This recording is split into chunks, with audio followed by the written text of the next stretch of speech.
Trista Gomez. I'm going to work off this slide a couple times, and so I will use it today, right now, and then a little bit later also. And I wanted to go over a couple of things because you're going to raise our taxes, and before you raise our taxes, I just wanted to go over a couple things. You guys are looking at two tax increases, SB 319, which is an assessment that acts like a tax, regionalization, and there's been plenty of comments, lots of comments around the fact that there are other options to this very expensive assessment. It's in the legislature now, but what we're wondering is the regionalization plan, is the study being done by the same entities that will benefit? Are current fire funds being diverted to the municipalities? And what's the estimate per household cost of this? And can we change the legislation and do an amendment to having oversight from the BCC instead of a blank check so the commission has to approve these funds? I think that would at least be prudent. You have the AJR 1, that's the property tax. That'll be a much longer process. And I just want to remind you that the taxpayers do not get these benefits. So, right, PERS employees are guaranteed at 80% of the highest 3 years. I was in PERS for a little while. I know that what we do is you try to beef up your top 3 years so you get a higher PERS.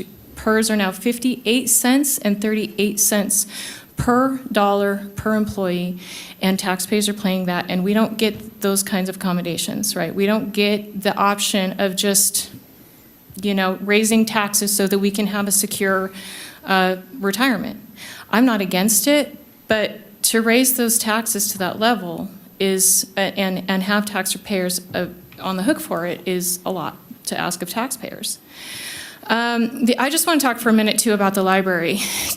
Because I know some people, here and there, and they talk about the fact that they understand that the budget is in a crisis. They understand that you can call it a crisis, a deficit, whatever you want to call it. We are short. And while they are making professional and mature decisions about cuts that obviously needed to make for the broad good of the whole public, I feel like what I've heard from the library is, no, you guys, it kind of sounds a little bit like Veruca Salt and Willy Wonka. To be trite, right? But I want what I want. I want it now. That's what I want.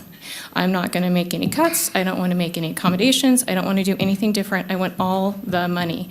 That money was for capital expenses. Were produced. You're going to use the money for capital expenses for the North Valley libraries to sustain employee levels. I would reconsider that. There are things to do to make this work, and restructuring would be a very good idea, and I'll be back.